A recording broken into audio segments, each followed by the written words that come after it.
Guys, welcome back to Click Academics. In today's video, I'm going to be teaching you guys how to solve this exponential equation.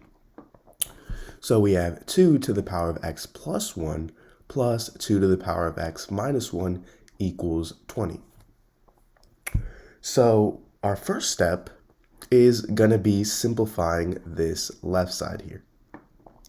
And if you guys already didn't know, I'm going to be showing you guys a important property of exponents.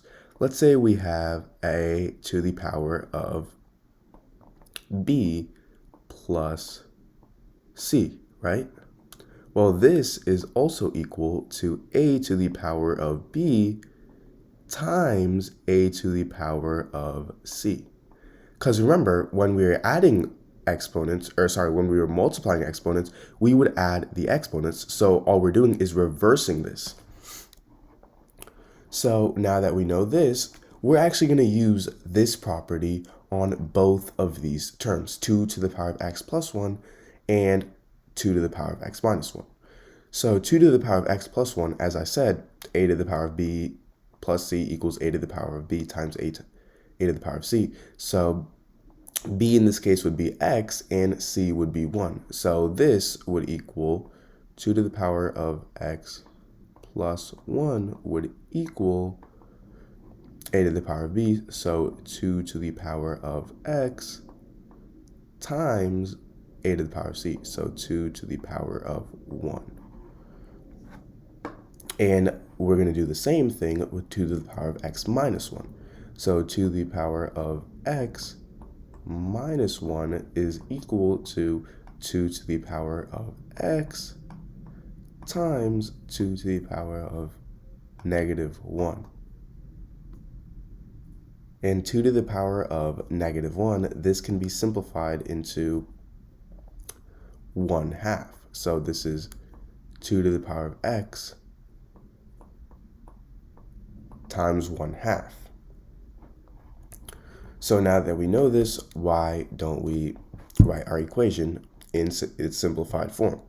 So we're going to have 2 to the power of x times 2 to the power of 1 is simply 2. So 2 plus 2 to the power of x times 1/2 is the same thing as 2 to the power of x over 2. And this is still equal to 20. So now, as you see, we have our equation, and if you notice, we have two terms with 2 to the power of x. So now what we're going to do is we're going to factor out 2 to the power of x. So if we factor out 2 to the power of x, we get, well, 2 to the power of x times 2 divided by 2 to the power of x is simply 2 plus, this is the same thing as 1/2 times 2 to the power of x. So 1/2 times 2 to the power of x divided by 2 to the power of x is simply 1/2. So we have 2 to the power of x times 2 plus 1/2 equals 20. All right, so now what we're going to do is we're going to simplify this stuff in the parentheses a little bit. 2 plus 1/2. Let me write this right here. 2 over 1 plus 1/2. We multiply our denominator, so we get 2 as our denominator. Then we do cross multiplication. 2 times 2 is 4 plus 1 times 1 is 1. So we have 4 plus 1, which is 5. And this is really simple. So this gets us 2 to the power of x times 5 over 2 is equal to 20.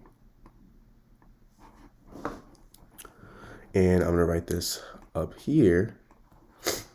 Now what we're going to do is we're going to divide by 5 over 2 on both sides. So 20 divided by 5 over 2 is the same thing as 20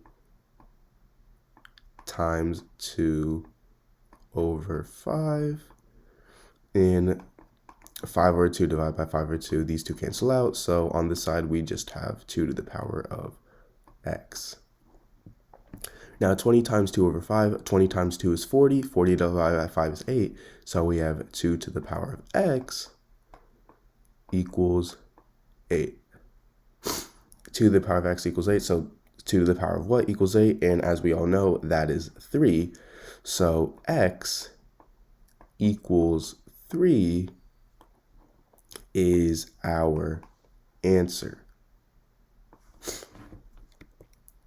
So now why don't we go ahead and plug this into our equation and see if it is right.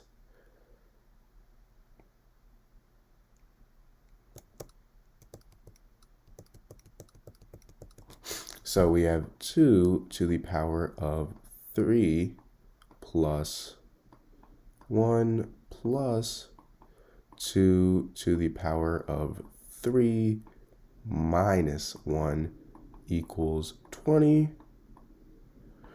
2 to the power of 3 plus 1 is the same thing as 2 to the power of 4 plus 2 to the power of 3 minus 1 is the same thing as 2 squared. And this equals 20. 2 to the power of 4 is 16 plus 2 squared is 4. So we have 16 plus 4 equals 20. And 16 plus 4 is 20. So 20 does indeed equal 20. And because this is right, we know that x equals 3.